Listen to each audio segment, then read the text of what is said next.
name is Hermes Fernandez. To my left is Ken Bukowski. Ken has kindly offered to join us today. Ken is a Vice President for Government Affairs at the Business Council. I'm an attorney with Bond, Shennick & King. I'm primarily based in Albany, though I have clients throughout the state. I'll let Ken talk more about that. This is part of the presentation. Represents businesses throughout the state. Ken and I have known each other for a very long time. We were handsome young guys at one point when we first knew each other. Now we're just handsome old guys. And I hope you agree with that statement.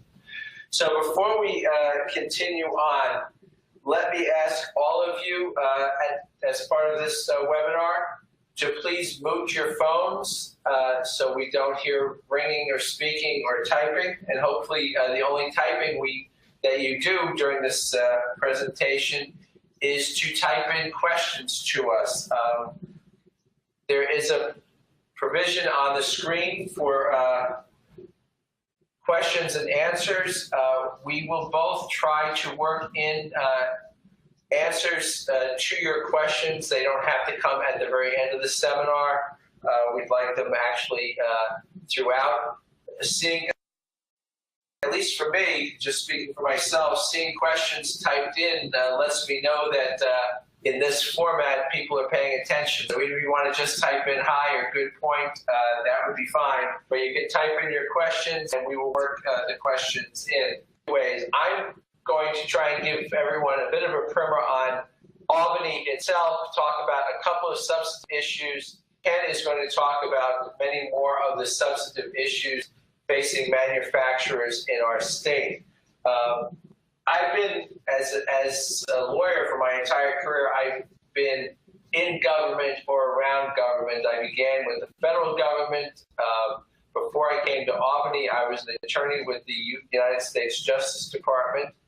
And I came to Albany to join the staff of then Governor Mario Cuomo, where I was a member of the council's office, and I've been with Bond, Shennick & King ever since I left state government, but always with a relationship with government, either representing folks before the legislature or representing individuals and industries in front of administrative agencies, where much of the work of Albany is done through administrative agencies. I know, I'm sure Ken hears this all the time as well. Why is Albany doing this? Why is the government doing this? That makes no sense. The general answer I give to people on that is, it does make sense. It may not make sense to you, but in the dynamic of Albany, the particular provision makes sense. The particular legislation makes sense. That's because Albany works differently than businesses. Right? Albany works based upon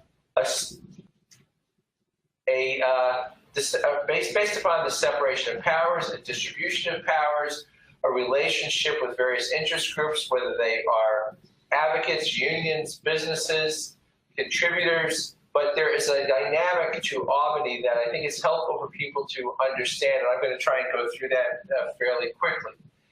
This year, 2018, is a state election year, and that means all of the state offices are up for election this year. The governor, the lieutenant governor, the attorney general, the controller, the state assembly, I didn't put this on the slide, but the state assembly and the state senate. I'm going to return to the state senate because that is one of the more crucial issues in Albany. And this year, although not a state election, but we have an election for one of our true United States senators.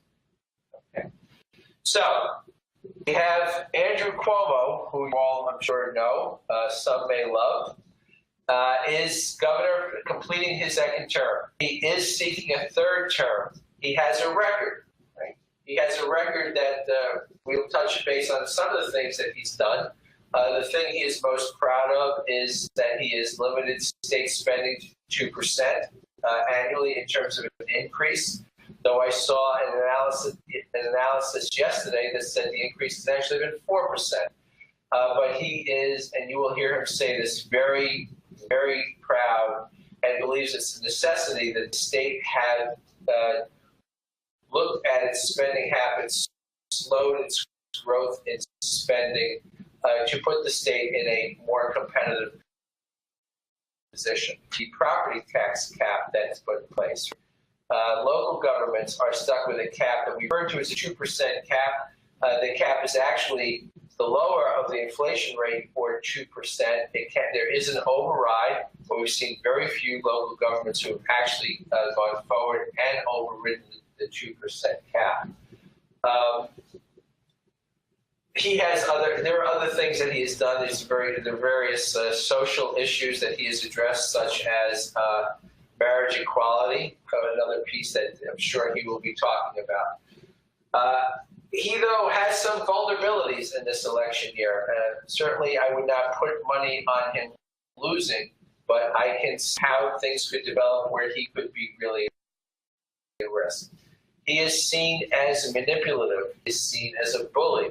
And from the left side of the Democratic Party, he is seen as not pure. And what do I mean by not pure? I mean that there is a belief among many in the Democratic Party that the governor is more committed to either promoting himself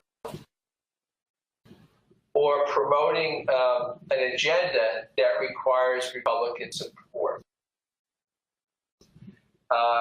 I'm going to just talk about this because we seem to be past it, but for a number of years, faction in the state Senate called the Independent Democratic Conference. They were in a coalition with Republicans.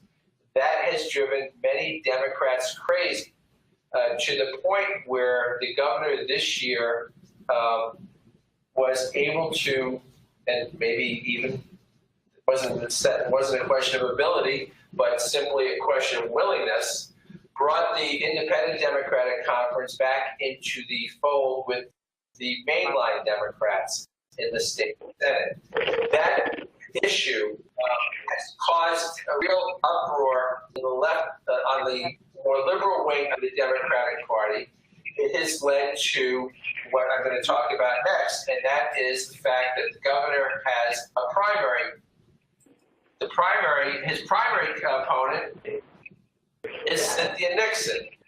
She is a new political face, but she is a face that many people know because she is an actress. She was a star of the wildly popular HBO series Sex and the City, and she has also been in movies, including the Sex and the City and its sequel. She has turned out to be, at least in my view, a very easy campaigner. She is good before a camera. She is good in front of crowds. She is witty. She's been very quick with a comeback. And she is pressing the governor from the left. What I don't have on the slide is she also appears in the court of New York City. Those of you in Western New York and Buffalo will not be as aware of this, but the governor, it's traditional that governors of the state of New York and mayors of the city of New York clash. Mayor Bill de Blasio and Governor Andrew Cuomo have clashed from the get-go.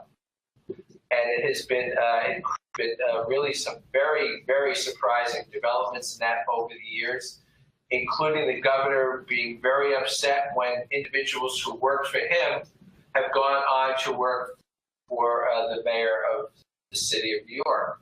So Cynthia Nixon has a fairly core, strong level of support. I don't know that it's enough. She also, at this point, has the support of the Working Families Party, because the Working Families Party was going to give her support. The governor was able to engineer that every single union that had been a member or a supporter of the Working Families Party has now withdrawn from the Working Families Party. But we have a dogfight, and I think the primary is in September. It will be an interesting issue. As I said, I would not bet against the governor, but I expect him to have a difficult time in this primary. And I may be the only one who will say that. There may be others who think it's a walk, but I see her as a formidable opponent. So let's go on from there. There are other primaries this year. Albany was rocked because one of the things that looks certain is that the Attorney General Eric Schneiderman would easily be reelected. Attorney General Eric Schneiderman, as it turns out, was easily toppled. He had a history of abusing women and came out with his defense statement was a virtual admission that he had done it, but he simply assigned it to role playing. So the story broke in the afternoon. By the evening, the Attorney General had announced his resignation. So we have a wide open circumstance for Attorney General in our state. There's a caretaker Attorney General right now, Barbara Underwood. She was put in that position by the legislature. The legislature has the power to fill that spot in the event of a vacancy. She is a highly qualified individual who has worked with the federal and state governments. The office will be well run under her. More information. We have a primary among the Democrats for the Please remain on the line for more information about our products and services. Petition James, the public advocate, is going to run at Liberty Democratic Pump, we're designee. proud to be an ISO 9001 certified company. ISO 9001 certification requires that our quality system provide pumps that meet customer needs. It also means that Liberty must continue to enhance customer satisfaction through ongoing improvements. In addition, Liberty Pump's quality system regularly undergoes a rigorous external audit by the multinational Registrar Bureau, Veritas Quality International. Why do you do all of this? To ensure that you receive the best possible products and services available. Republican slate is made up of Mark Molinaro, the When the Dutchess power County goes out, executive, you want the best possible protection from base. Special election, State Senate in Westchester. Keith Welford, a partner in a large national law firm who heads the city office, who only became a candidate days before their state Republican convention, and his primary qualification, other than by all appearances, a highly qualified lawyer, is that he will self-fund his campaign. And the candidate for state, Jonathan Trichter, who was an enrolled Democrat, I believe, right up to the convention, which was only last week. He also has a Wall Street background, and his background has been in state pensions, which is a part of the authority of the state controller. The takeaway, though, from this is that the Republican slate for the statewide offices is made up of no names. Mark Molinaro has the highest name recognition of any of them, and I'm going to guess that out of all of you on the phone, very few of you have ever heard of him before the last few days, or maybe you're just hearing of him today. Which this suggests to me that the Republicans have essentially decided to largely throw in the towel, hoping that something good will happen, right? Things do happen in elections. People do fall off. We saw that a number of years ago with Alan Hevesy, who was the state controller, and he blew up days before the election. But the real battle in our state is going to be for control of the state Senate. The state Senate there are 63 state senators. Right now, there are 31 Democrats, 31 Republicans, and one Democrat who I say is Democrat in name only because he caucuses with the Republicans, votes Republicans at this point. This is important because the state Senate is, at this point, the only remaining bastion of Republican statewide power. They've clearly set themselves up as a counterweight to the governor, to the attorney general, but we expect to see a real battle this year for whether the Republicans will hold on to control. There are 5 Republicans who are not running for re-election, which means there are 5 open seats that the state Senate Republicans have to defend. Senate Republicans have a great history of defending their seats. They've proved to be very adept. They proved to be adept at actually winning open seats. The state assembly, which I didn't put a slide up on here, is controlled by Democrats who have almost a 70% majority in the state assembly, and that seems. the Republicans, however, managed to hold on to the state Senate. We're seeing right now, and this literally broke just yesterday, what the closeness in the number of Senate Democrats and Senate Republicans really mean. The Senate has worked, and the Assembly works this way as well. The Senate Republicans have, as I said, they have 31 plus a Democrat. The Democrats have 31. Well, one Republican, Senator Tom Croce from Islip, Long Island, actually my hometown, has gone on active military service, which means we're down to 31 Republicans, 31 Democrats. Many of you pay attention to what happens in Washington. There have been times where the U.S. Senate has been divided, and the Vice President comes in to break the tie. The same thing happens here in Albany, although the Lieutenant Governor is the individual who can break the tie. Lieutenant Governor is the state equivalent of Vice President. Yesterday, Senate Democrats, seeing that there was actually a tie, 31 Republicans and 31 Democrats, since we have one senator now on active military service, brought forward two bills that the governor supports and that they support that they know the Republicans in the Senate do not want to vote on. They caused those two bills to be put forward. The Republicans, seeing that the Lieutenant Governor was in Albany, was in the state capitol, was ready to come in and broke the tie, essentially shut down the session for the day. They didn't take up any other bills to prevent that from happening. We're in a circumstance here in Albany where the state legislative session is expected to end on June 20th. There are 11 days remaining in the state session, in the legislative session. This is going to have to be worked out because there are many bills that have to be passed. There are a number of local bills that reauthorization bills, all of which need to be passed to keep government running, to keep local governments running, to keep local government revenues coming in. Republicans and Democrats are going to have to work this out.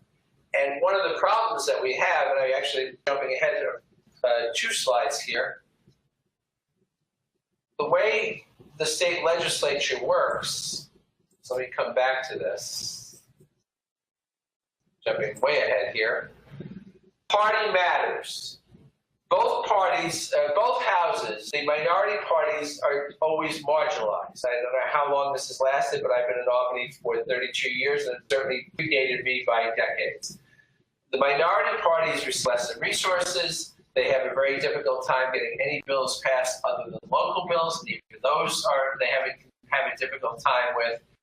And both parties have used rules that say that, except in extraordinary circumstances, they will only pass bills that could otherwise pass by their own party's votes. So in the Republican Senate, that meant that you needed 32 votes, meaning you needed unanimous votes of all the Republicans. Now we're in a circumstance where we don't have unanimous vote. We don't have a circumstance where unanimous votes are enough. We are all going to learn for the first time what it actually means in Albany to have to build true coalitions and have the parties try to work together. So let me come back to one of the, here in terms of the elections. We have an election for U.S. Senator Kirsten Gillibrand. I apologize that got past me. It's Kirsten. It's not Kristen. It's K-I-R. Gillibrand is the incumbent. She's twice elected, once for a short term and once for a full term. She is a possible presidential candidate. I don't know if she'll run, right, but she certainly has kept herself in the national spotlight with certain issues. She's being challenged again by a Wall Street insider, Shelley Shivachi Farley, who also has never run for office before. She has been a Republican fundraiser. She's been vigorous, at least, in her campaign thus far, though I don't know that she has much of a chance, but we'll see. Again, I think the only battleground is the state Senate. So let me give you a little bit more background, and then we'll get to some substantive issues. How does Albany actually work?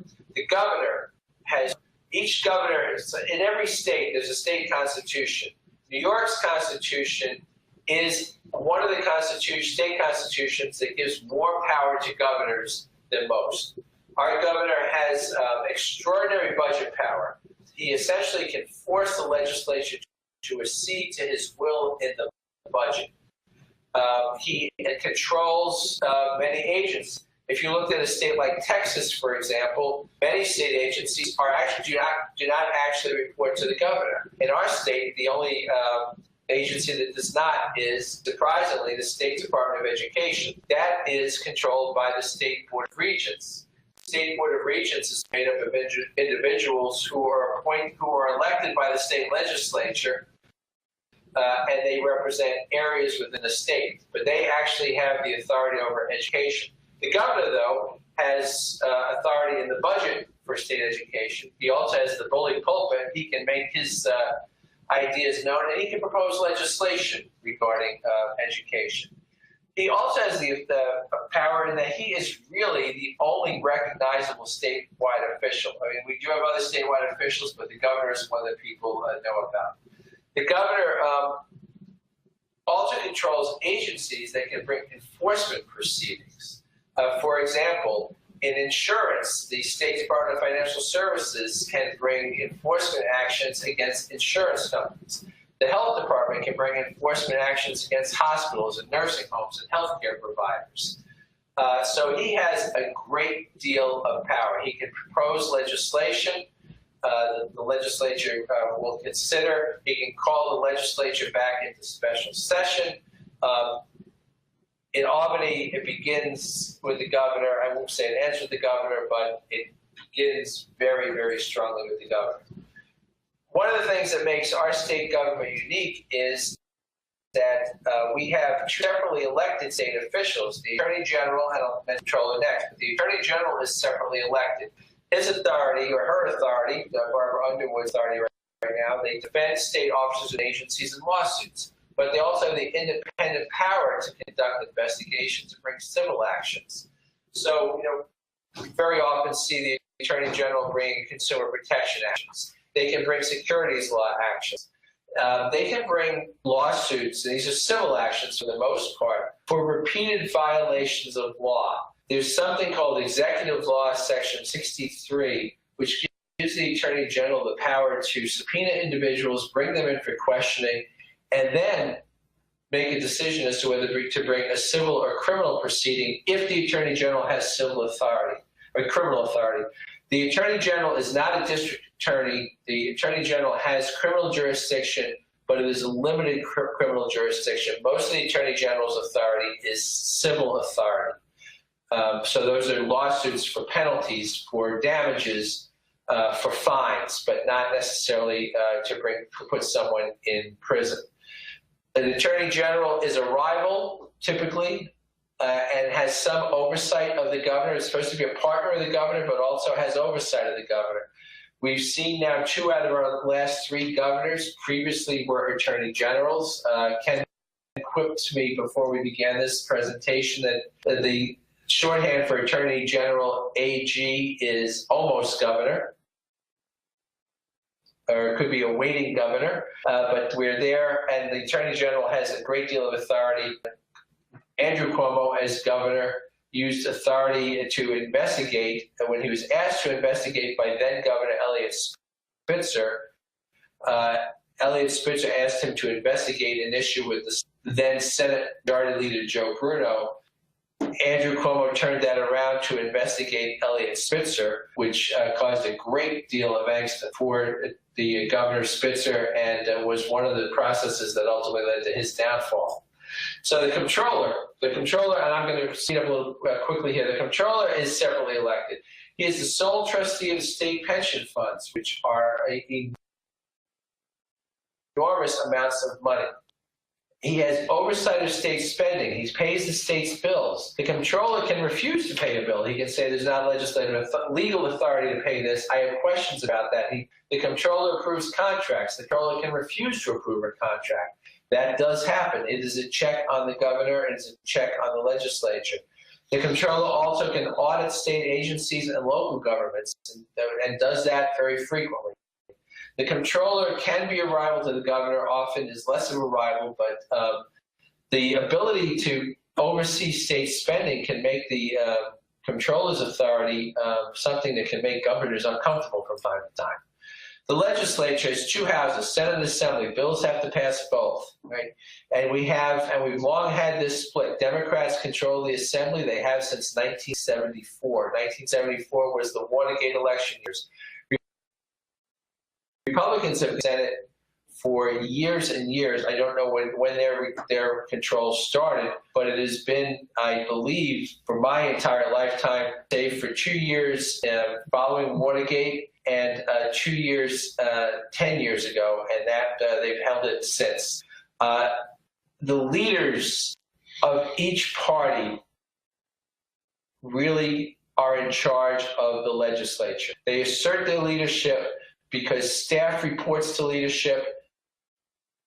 They provide staff to the members. They appoint committees and they appoint committee chairs. They otherwise work through their conferences. The members are not marginalized. The members are heard by their leaders. The leaders respond to their members, but ultimately the leaders have quite a lot of authority. Okay.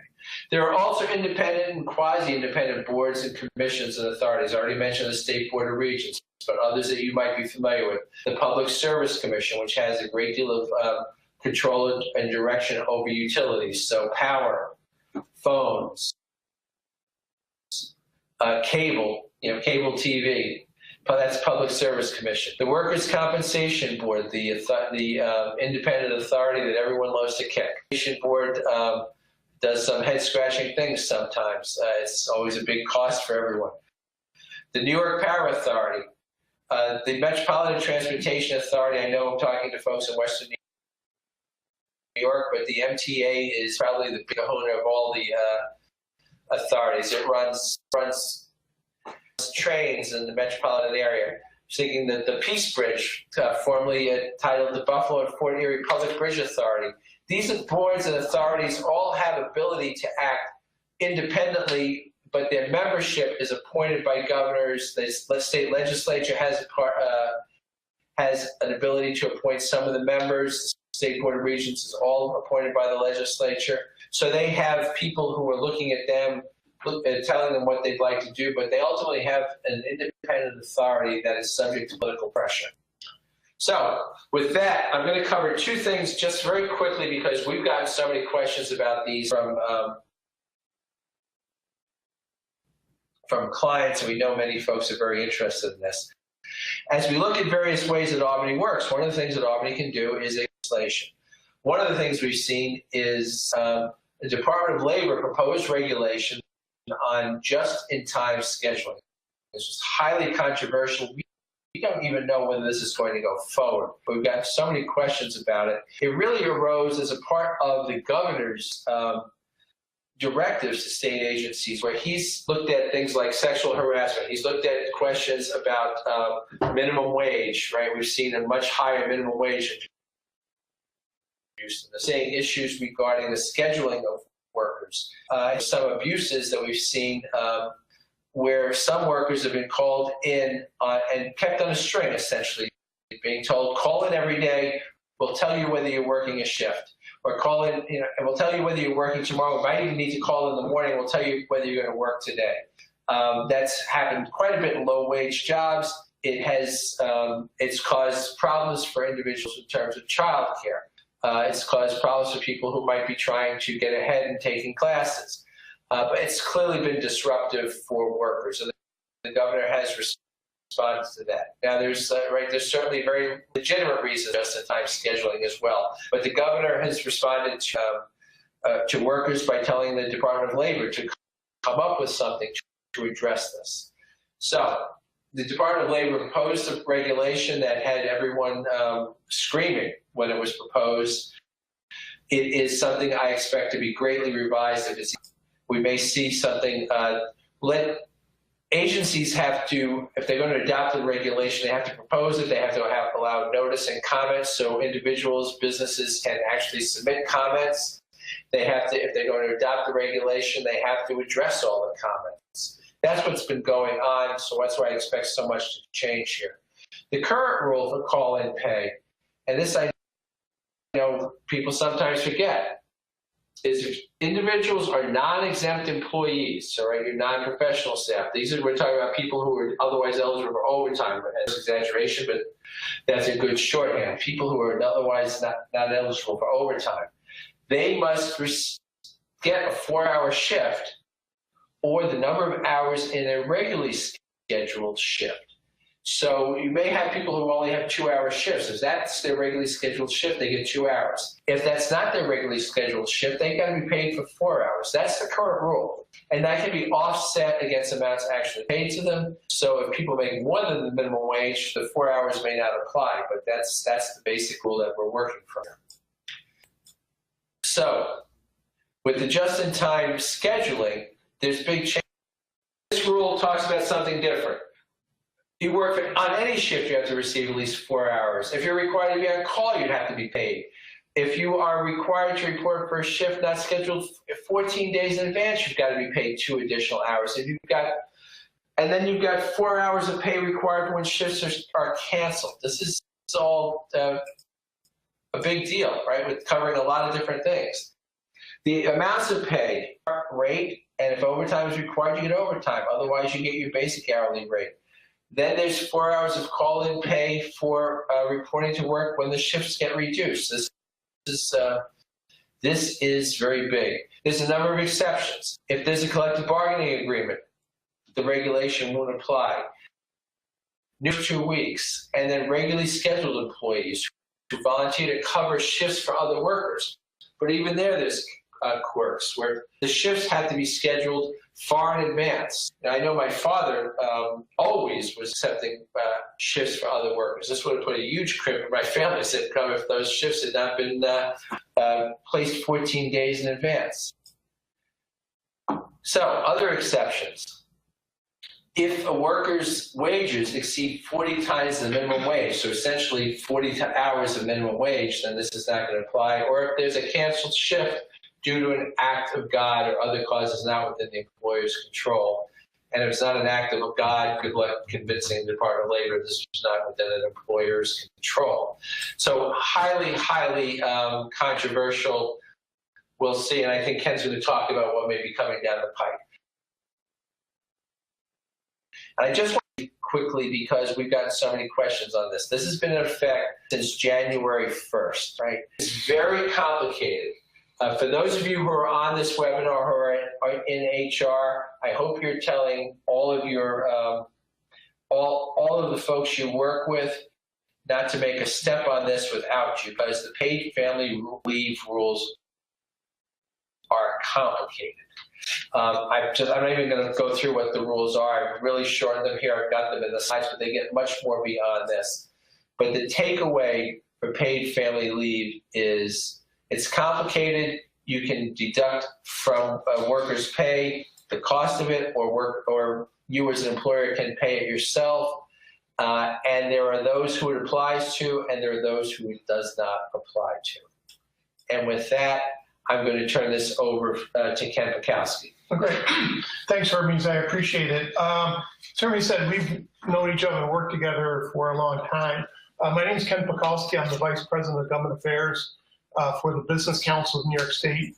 We are the largest statewide employer association in New York State, about 2,300 members across the state in all sectors. But our background, our origins is in manufacturing. We started as the Associated Industries of New York, founded in 1914. AI merged with the Empire State Chamber in 1980 to form the Business Council. Our main focus, about 90% of our work, is in New York State legislature and with state regulatory agencies. We work occasionally on federal issues. We partner with NAM and the U.S. Chamber on federal issues, and occasionally work on municipal issues in New York State. Just this week, we testified in Albany County Legislature on a proposal for paid sick leave. So we're primarily advocates on behalf of our member companies. Hermes, the limited legislative session left, about a few things of interest to the manufacturing community, and I'll throw in a few regulatory issues that are pending as well.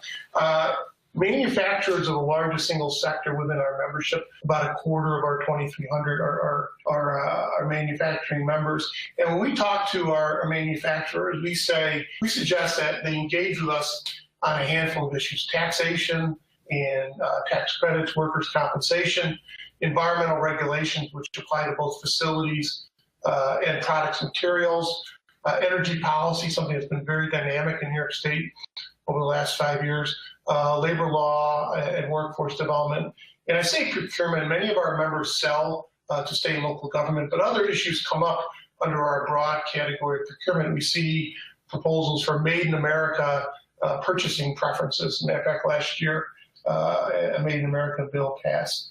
Some of these are not manufacturing specific, but they're the ones that tend to have the most impact on our industrial members.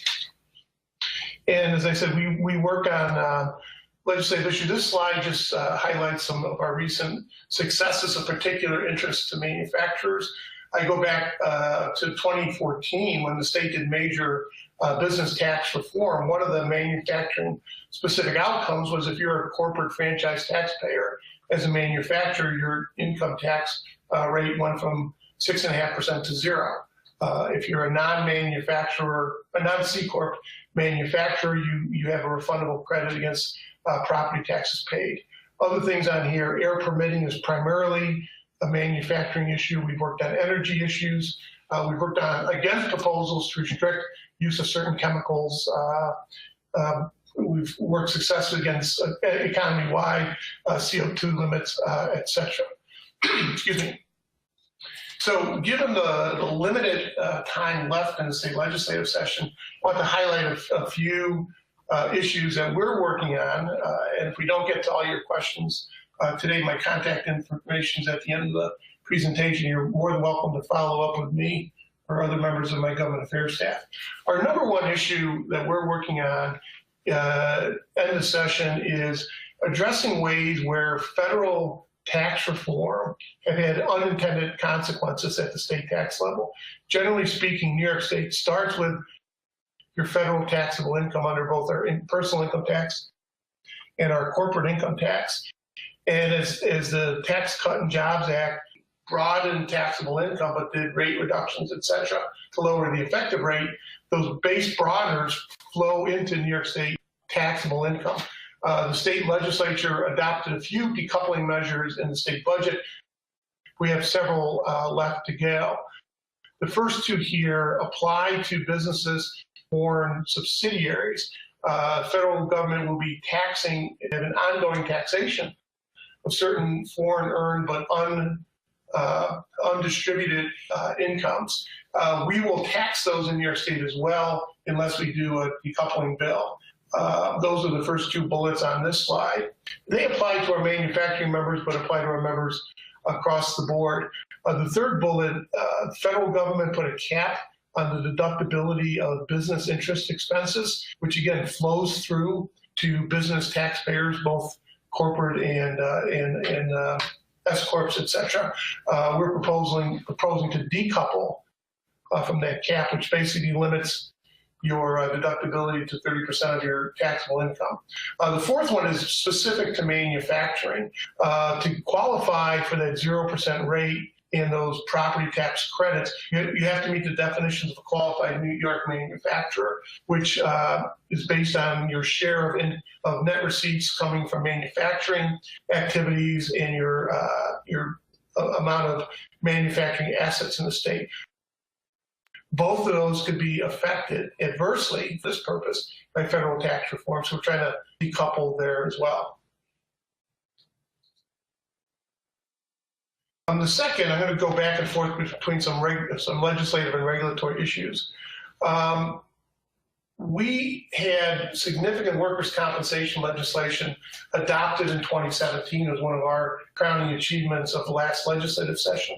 The effect of that is it continues to flow through to ratepayers. Last year, we saw on the slide here 4.5% loss cost. That's a reduction in the losses incurred by workers' comp carriers that flows through to the development of premiums. That was a nice reduction. Workers' comp is basically a $10 billion a year program cost to employers. So 4.5% is not quite a $500 million in savings. That loss cost ratio that will flow through to the development of premiums for the 2019 policy year is now before the Department of Financial Services as a minus 11.7. So on average, the basic building block of workers' comp premiums next year is proposed to go down by 11.7%, again, against a $10 billion system-wide cost. You get the sense of the magnitude of the benefit. That won't be the same for every employer. Your industry and your workforce will influence the actual rates, but it's a significant rate reduction. The process is that's been recommended by the New York State Workers' Comp Insurance Rating Board that we have a seat on. That recommendation goes to the Department of Financial Services, which must approve or disapprove by the middle of July. We expect it to be approved basically as proposed, and you should see that loss cost flow through to your proposals going forward into the 2019 premium year. Workforce development, we hear about the lack of access or lack of ability of finding some specialized workers for our members all the time. One of the successes that we achieved in the fiscal 2019 state budget, which was approved in April, was a significant amount of funding on workforce development programs that's supposed to be flexible and to be would be able to be used in programs more specifically targeting or designed by employers trying to fill actual jobs. The actual mechanisms for the distribution of this $90 million is not yet set, but what we're seeking industry engagement, that the process is transparent. We'll have metrics measuring the success. But the key here for us is our concern over the years. A lot of money flowed through very categoric workforce programs. And oftentimes you hear from our members, they just didn't meet the specific skills development needs. This $90 million is intended to be more employer-oriented, more flexible to meet specific workforce needs. We think it'll work out well. The implementation plan is not done yet, but it's under development. Amber Mooney on our government affairs staff is deeply involved with that. So that's moving forward. Typically, we see a lot of adverse environmental bills at end of session. This year, most of the things we're really watching on are the energy side. They have environmental consequences. One of the more significant ones, Recharge New York was a legislative success about 8 years ago. It's a large block of NYPA hydropower that flows to economic development purposes, mostly, but not exclusively, to manufacturers.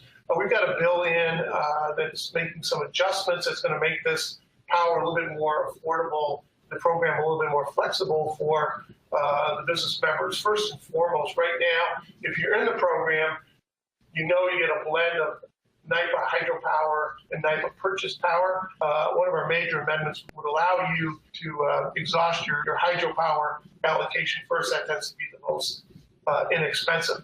Other proposals out there on carbon restrictions we think will not pass.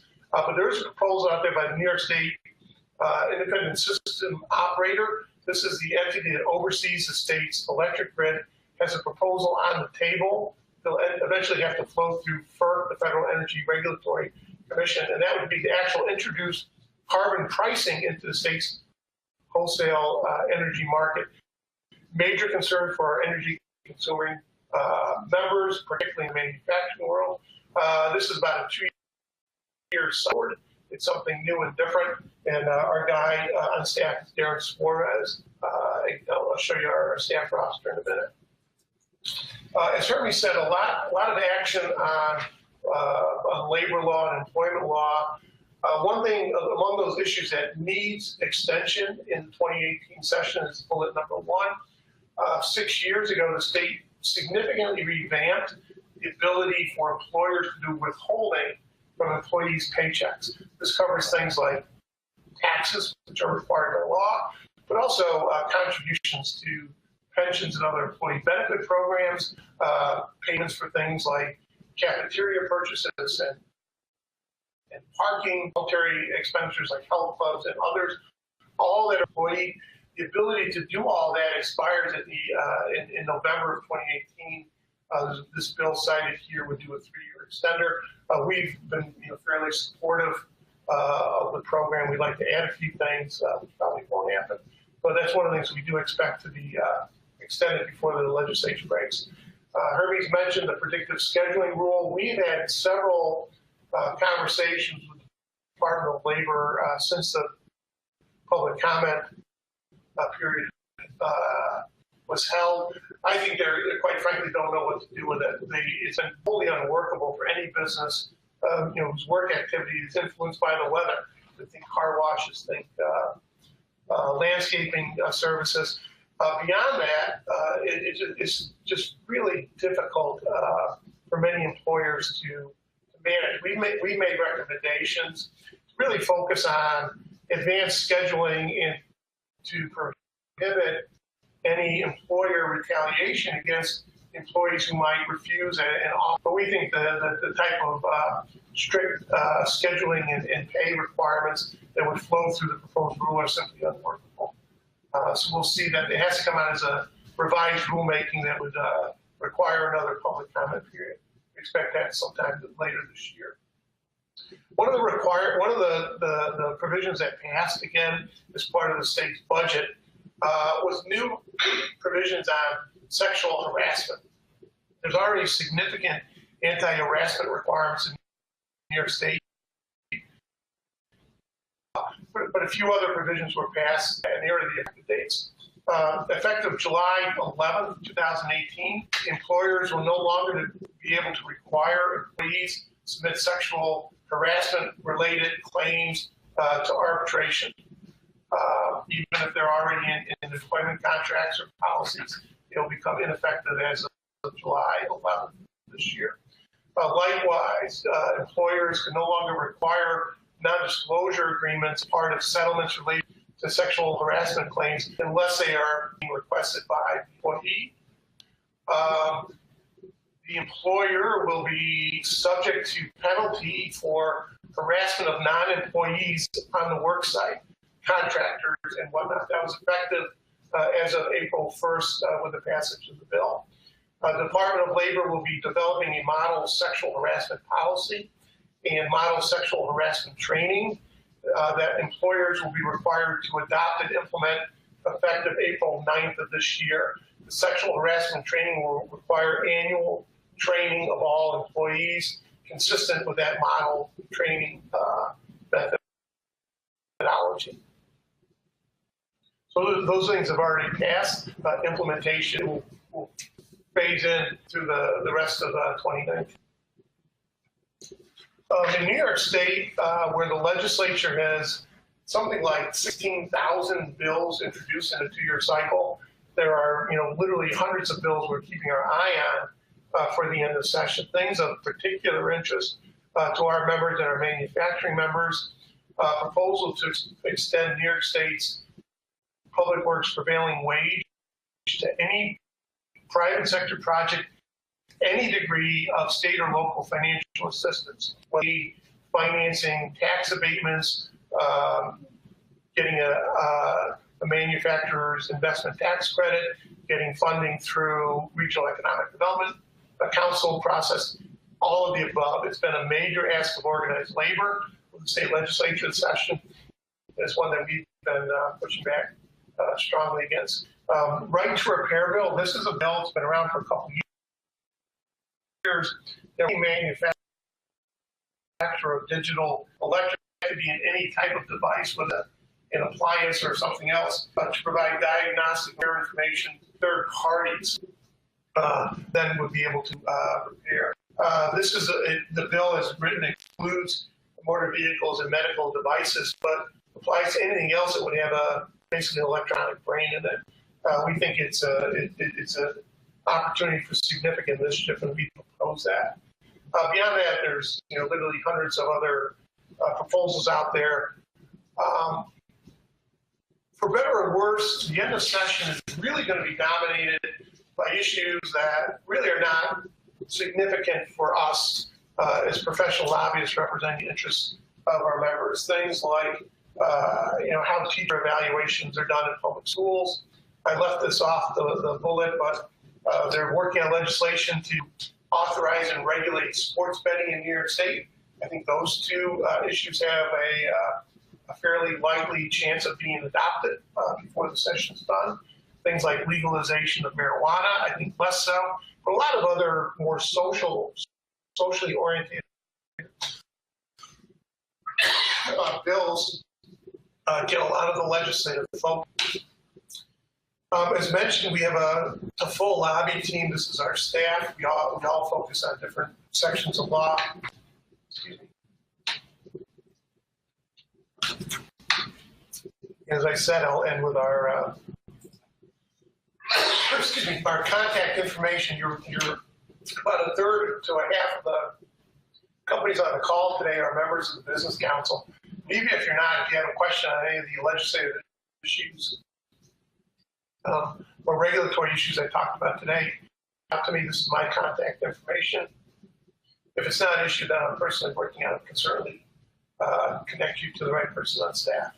So with that, I know we have not quite 10 minutes to, I don't know if Herbie had anything to add or correct. Nothing to correct.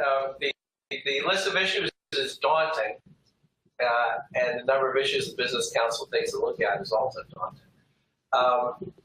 I haven't seen any questions typed in, so I don't know if anyone has any. This would be a good time to, I think, in terms of how these issues come together and how the whole process will work. As I mentioned, it's my part of the presentation. I think we are now in for all of us to see, because right now we have a complete stalemate in the Senate. They have to figure that out in terms of what they're going to do, or very many of these issues will not come to fruition. On the other hand, we could see a very different New York very soon, right? We could see a New York that has autonomous vehicles with people lighting up joints while they're using their mobile phones to place their sport bets. I'm going to come forward so we can see this question. Well, you can't use mobile phones. They might in a car, but with an autonomous vehicle, you'd be able to. So that this could be a very different state at this point. So I see we have no questions. We only have 5 minutes to go, and I think probably people would be just as happy if we included them. That'd be fine. As I said, I appreciate the opportunity. Thanks for the invitation to come over. As I mentioned, if folks want to follow up later today or tomorrow, my contact information's there. You're welcome to reach out. Thank you, everyone.